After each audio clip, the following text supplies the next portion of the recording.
Hi everyone. So I want to give you a video about the Confederate States of America film that I'm asking you to watch clips of, and this is in lieu of having class on Monday. So this movie came out in 2004. It's directed by Kevin Wilmot, and he has made a couple of other independent films that are also alternate histories like this one. By alternate history, I mean the whole point of the film is to imagine what would have happened if the South had won the war, and to think about the progression from the 1860s to about the year 2000 in terms of historical events and how things would have been different. It's weird to think about what that would have been like, and the film is disturbing in a number of ways.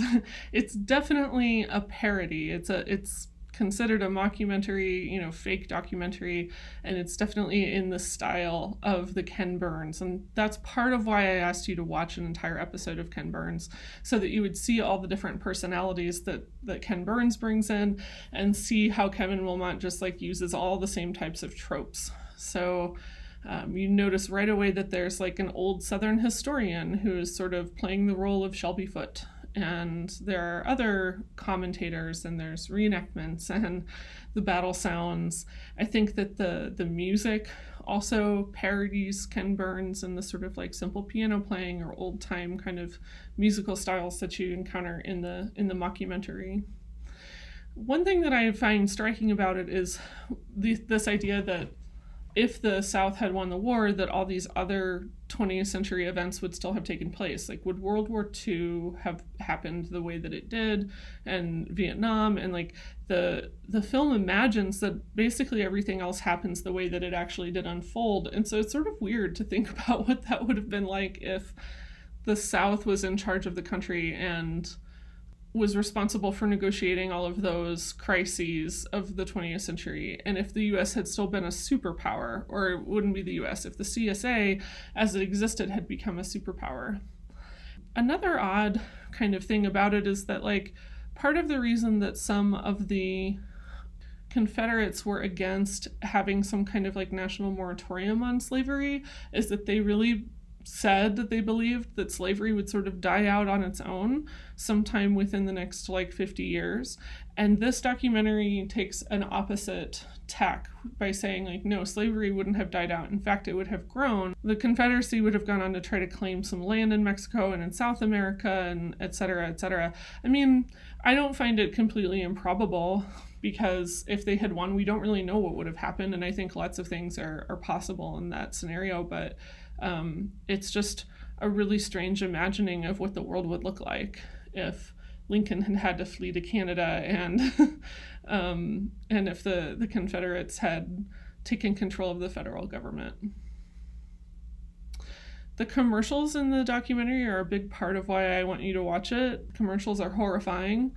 They are parodies also of commercials that you probably have seen, like the insurance ads and things. They look a little bit 90s, but they are definitely parodies of real commercials. But a lot of the products that they talk about, not the insurance, but a lot of the other products that they talk about are real. And at the end of the documentary, he shows actual images of those products, be they a restaurant or canned goods or other kinds of items that you could buy at the store.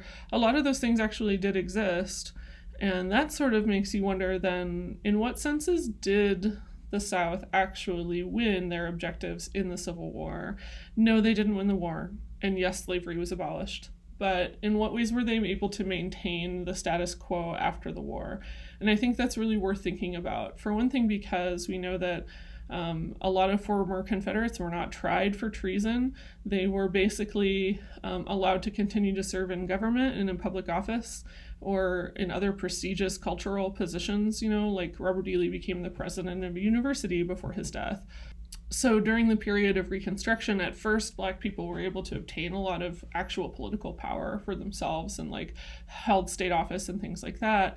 And then as Reconstruction failed and ended, and was purposefully sabotaged by the federal government, as that took place, those people were forced out of their leadership positions, and a lot of former Confederates were able to go back and reclaim their land and reclaim their power.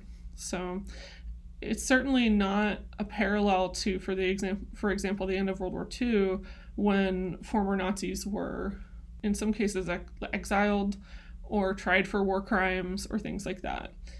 So the only person who was actually hung by the North was a man who ran the Southern prison camp in Andersonville, Georgia. And that's actually kind of a complicated story, so I don't want to get into too much detail there. But he's the only person who really was like physically punished for his role in the war. So this is a quick video. Those are the things that I want you to notice in that particular documentary. I hope you'll watch at least part of it. I hope that bootleg version of it is still on YouTube so that you can watch all of it if you so choose. It's not all that long, actually, and it's extremely entertaining and thought-provoking. I look forward to your comments on the discussion. Let me know if you have any questions. Bye for now.